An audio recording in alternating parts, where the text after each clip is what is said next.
Patients बरेचदा म्हणतात मला स्पॉन्डिलोसिस आहे, स्पॉन्डिलायटिस आहे, असे कोणीतरी रॅन्डम त्यांना शब्द सांगितलेले असतात. ते एक्झॅक्टली काय आहे? स्पॉन्डिलोसिस म्हणजे काय, वात, पित्त, कफ असा ॲबस्ट्रॅक्ट हे नाही आहे, त्याच्यामध्ये फिजिक्स इन्व्हॉल्ड आहे.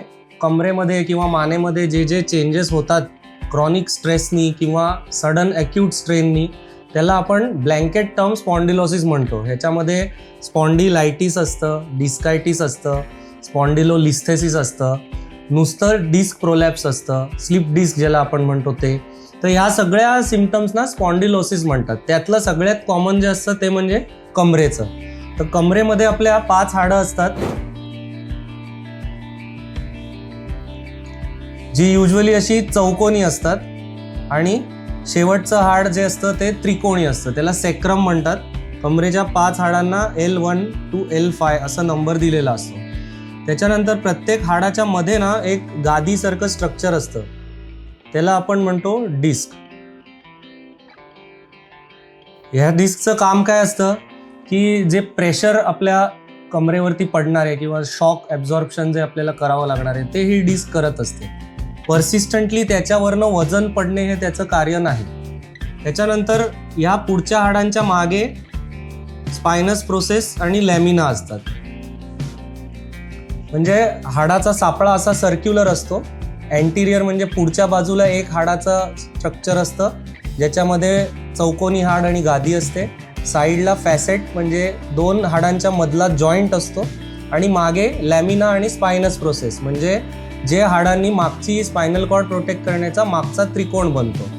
तर ह्याच्यामधनं आपली नस जात असते, त्याला स्पायनल कॉर्ड आणि नर्व्स म्हणतात.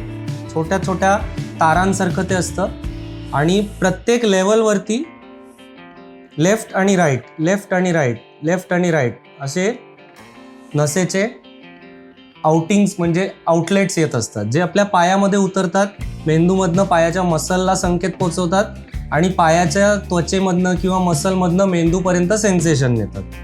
तर स्पॉन्डिलोसिसमध्ये, लॉंग टर्म स्पॉन्डिलोसिसमध्ये काय होत असतं की आपली पोस्चर चुकीची असल्यामुळे किंवा पाठीचे स्नायू वीक असल्यामुळे किंवा न्यूट्रिशनल डेफिशियन्सी असल्यामुळे वर्षानुवर्ष ह्या कमरेवरती भार पडतो.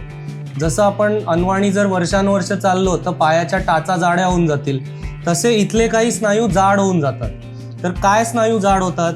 तर ह्या स्पायनस प्रोसेसच्या मधला जो मसल असतो,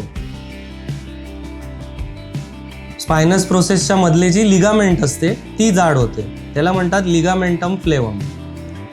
आणि दुसरी गोष्ट काय जाड होते तर गादी खुद्द जाड होते, हे स्ट्रेस हँडल करायला.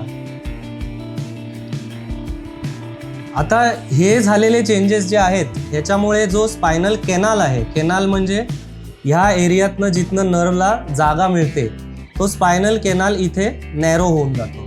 त्याला काय म्हणतात? Spinal canal stenosis.